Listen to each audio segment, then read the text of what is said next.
Hey guys, stay tuned. I'm going to give you a cool demonstration on the distressed microglaze. Here's a couple of samples of what I've already made, and you'll get to see what I've done with them.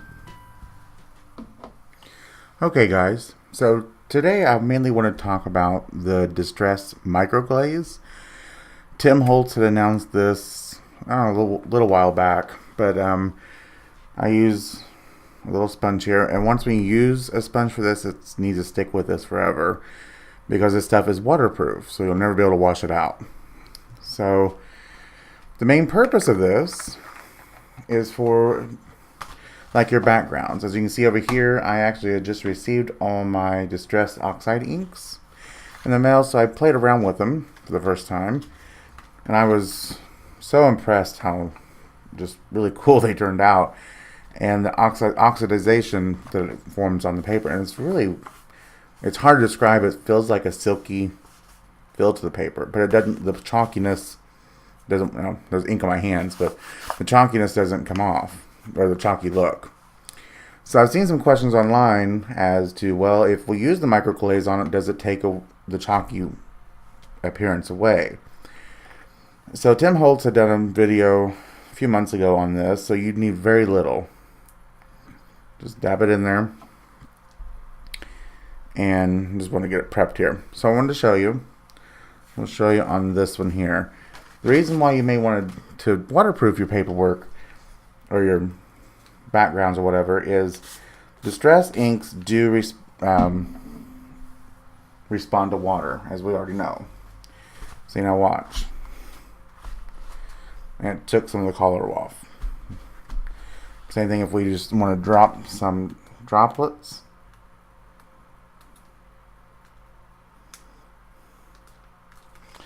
And wait a few seconds here. Because distressed ink or even the oxide ink, they're water-based, so they're going to react to the water. So it's kind of hard to show up here, but it did react there. One over here. We'll do this one. We're going to add a very thin layer to the top of this.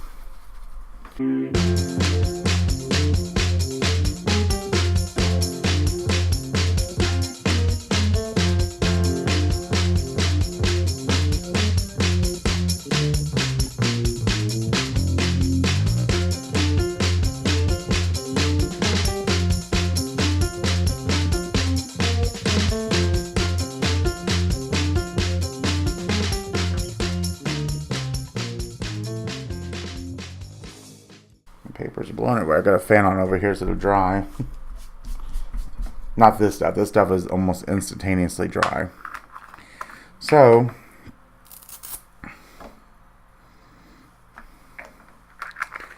now I just like to do this. Not something you have to do, but I like just to run a piece of dry cloth or napkin, paper towel, whatever over it, just to make sure there's no chunks of that, but there shouldn't be. Now you can see here, so it's completely coated. Doesn't change the feel of the paper. The oxidation of the paper still looks the same. You can still see it. But now it should be waterproof. And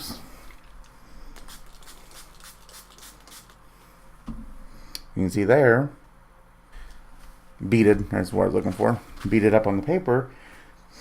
And we'll do this.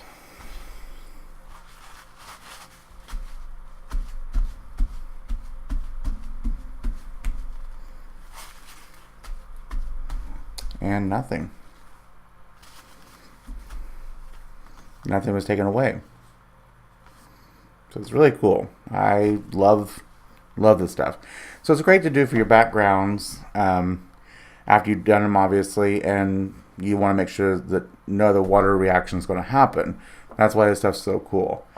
Another thing I wanted to show you just real quick is you can still stamp on top of after you've coated it with that. I'm just going to use my actually family crest stamp just to show you real quick here.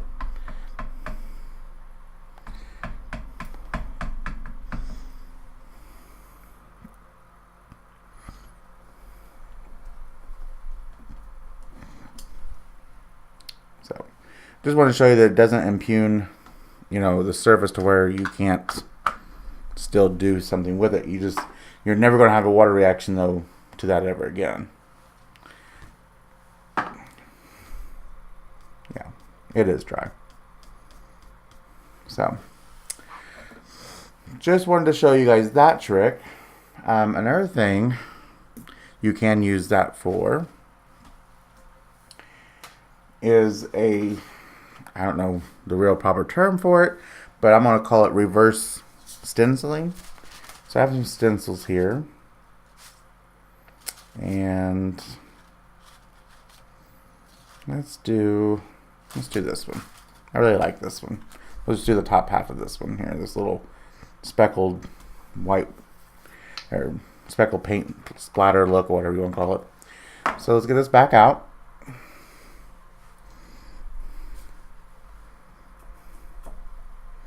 Buff some on there. And so what you're going to do is you're coating into those little holes.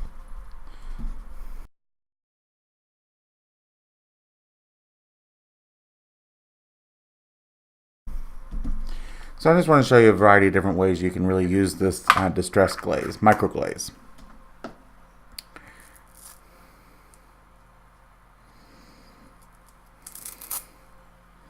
Stuff is very cool. So let's pull that off there. And now we will get some ink. Let's do some bright colors. Let's do the broken china.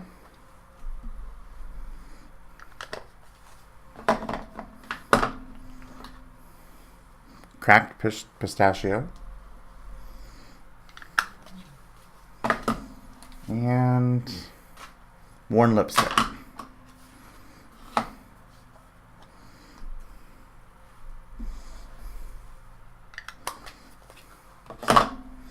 So now we'll spray it down. You can see when you spray it, the oxide, it makes that milky color, which I love it. And you just spread it over it.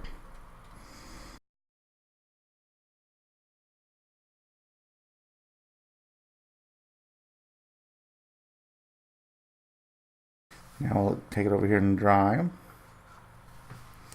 So you can see here where we had put this over and filled in with the distress glaze, it kept it from coloring, and even under it, really, it didn't even really leak underneath it very well.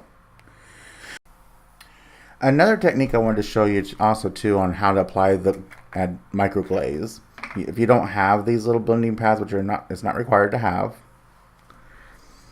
just use your finger, and this stuff's very soft. You can see it's almost like a petroleum jelly. So just use your finger and just put a light coat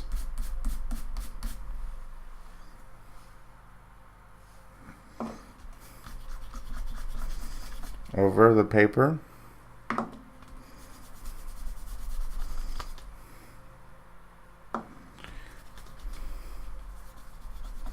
Like I said, it's a very small amount. It goes a long way, so you really don't have to use that much. This jar should last you years. As you can see here, as I'm applying it, it's not taking away the chalky look or feel to the paper, even though I'm putting it on kind of thick. Use my finger instead of the blending tool.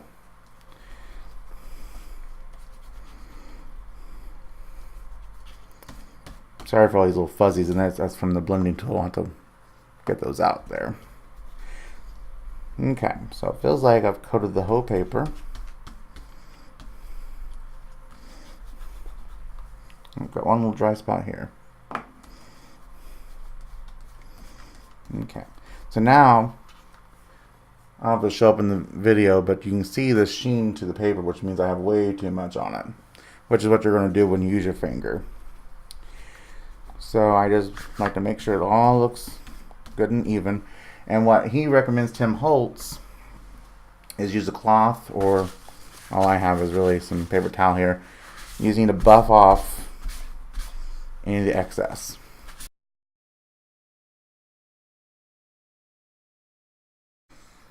Alright, so then it's all been buffed off of there. Like I said, you don't lose the chalky look or even the feel. And it's still waterproof, even doing the finger method. See how it beat it up?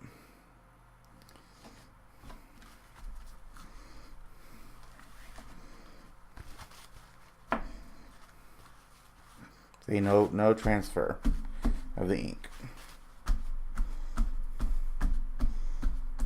So this is really cool, and like I said, it'll pretty well protect your image or your ink probably for a lifetime, I'm assuming. So really cool.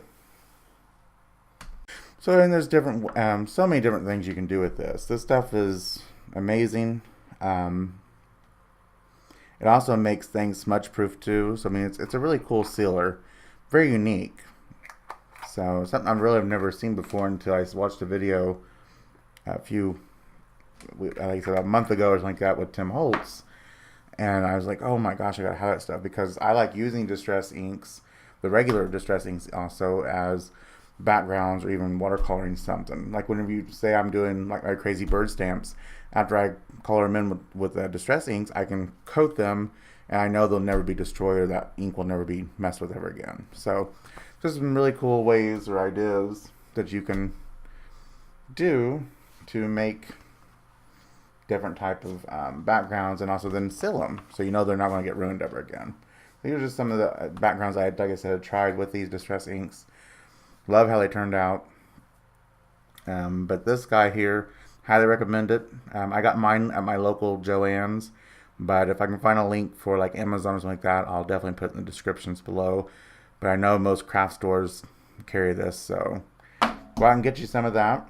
And if you guys haven't yet, I highly recommend also too the Distress Oxide inks. I know at first I was like, why do you need that if you already have the Distress inks? But they truly are a different type of ink. They're very unique. I like the feel they give the paper and just how they oxidize and how you can layer them. Because like this one here is like 4 times the dipping in there and didn't get muddy. So you can even see down below that the orange still stayed there, and just really cool. Very cool properties. And this just brings you out more ideas that you can do, or techniques that you can use, is having the Distress Micro Glaze. So thanks again, you guys, for watching. And if you like this video, please remember to give it a big thumbs up. And if you have some crafty friends or family that like DIY photo, videos or crafty videos, please share my channel. I really appreciate that. I also would like to remind you to always check out the description of my videos. There's a lot of fun links in there. And also, like I said, I try to put a supply list. When I can find the supplies, I always try to put a link to that. So thank you guys for watching, and I'll see you guys in the next video. Bye.